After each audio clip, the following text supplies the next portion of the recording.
Hi everyone, thanks for joining us. Today we're going to be talking about what's needed to get started in building your own darkroom at home. I've noticed a trend among artists that are interested in going back to vintage or film photography, and they want to have a little more control over it. So they want to be able to process their own film and to print their own black and white prints. So the way to do that is to have a darkroom. And I know here in Nashville we have a community darkroom where you can rent space, pay a fee every month, and get so many hours in the space, and they have the equipment.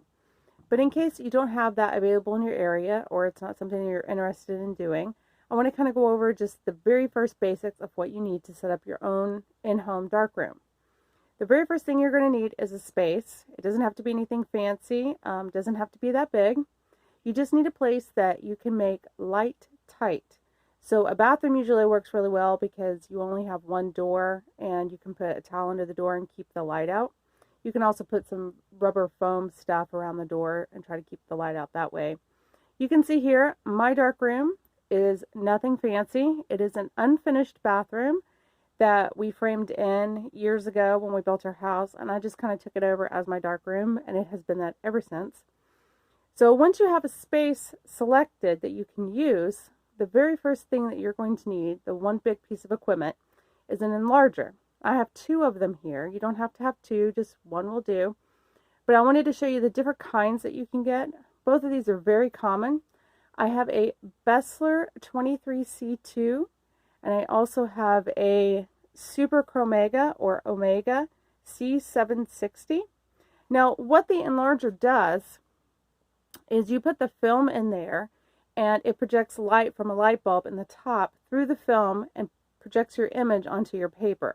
So this is your, like I said, your one big piece of equipment that you're going to need. Everything else is pretty much chemicals and side pieces, but this is what you're going to spend the most money on. Now, the difference you can see right off the bat here with the Bessler is it has this dome top here, which is referred to as the beehive top. And the Chromega has these three different buttons here that say cyan, magenta, and yellow. And those are filters that you can put that shade into between the light and the film. So that's used in color printing. So an Omega you could use to do color printing as well. Very seldom are you going to use those, all three of those, or really any of them except for magenta for black and white. So the difference that I have noticed personally in printing, and I've been printing in and out of darkrooms, I've been dealing with printing for over 20 years, and I've used both the Bessler and the Omega in all that time. The difference I have found is with the Bessler here, I refer to it as a hot enlarger, meaning it's a lot brighter. The light seems to be a lot brighter, and I don't need as many seconds when I'm doing my exposures. The exposures and the other aspects of the enlargers, kind of like the filters and things, we'll go over those later in another video, so don't worry about that. But I do find that it's a little bit hotter, and I do find also that if you have any dust or a scratch or a hair or anything on that negative, it's going to show up on your print. It's a very crisp, sharp image that comes out, and that can be a good thing and it can be a bad thing depending on what you're doing. Now, with the Chromega, I find that it's a little more forgiving, a little softer, so if I have a little bit of dust or something on there, it doesn't always show up. And, you know, you get enough dust and something large enough, it will show up, but usually the Chromega is pretty forgiving. So in my work, I use the Bessler to do my proof work because I don't care so much about that. But the Omega I use for the actual portrait photography that I print. So now the other difference that I have found is the light bulb.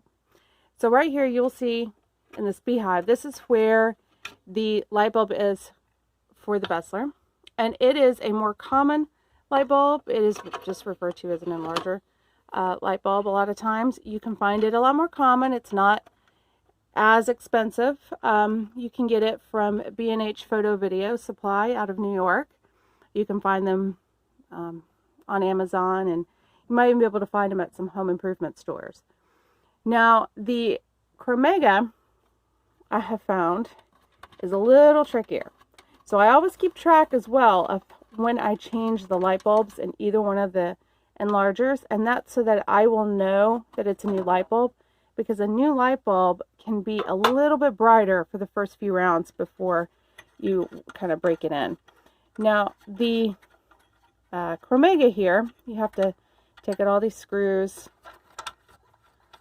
to get to it. It is a halogen light bulb, and I have found this one's a little trickier to locate. You can't just go out and find it at a home improvement store. I have tried.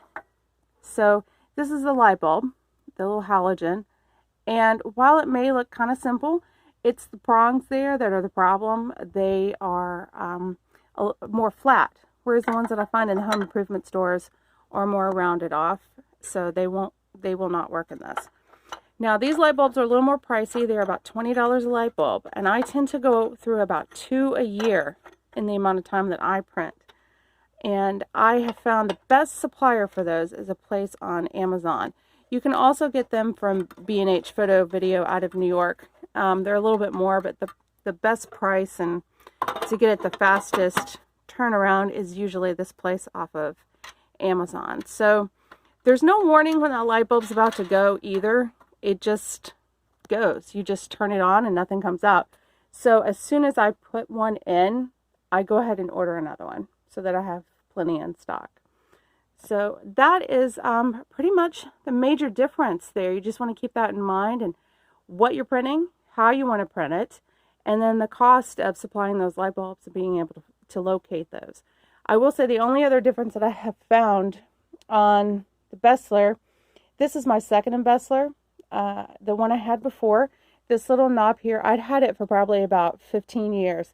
The knob here, there's like a rubber gasket or something back here, and it wears out over time. And this is what you use to fine focus your image. It moves the billows. And you can see this one's starting to wear out. It won't move. So I have to go underneath and push it while I'm turning that. We have tried to fix that. We tried to come up with a solution for it, and my husband and I just couldn't figure out how to replicate that. So I ended up purchasing this second one. I kept the first one so that I would have it for spare parts. But if you don't have the space, you won't be able to do that. Now, these, you can buy an enlarger off of eBay. You can get them off of B&H Photo Video Supply. I think Adirondack may have some. I'm not 100% positive on that. But a great place is also yard sales. I think we got both of these at a yard sale. The Omega here, my husband got, there was a local high school that had a darkroom, and they were clearing out everything. So he managed to buy the enlarger and some extra trays and some extra supplies. And the Bestler we also got at a yard sale. So you might score on a yard sale. So just kind of check around. And check back with us here, because we're also going to have some more videos and some more details on the other things that you're going to need, like timers and filters and all the fun things that go into printing your own prints in the darkroom. So thanks a lot, and we'll see you later, guys.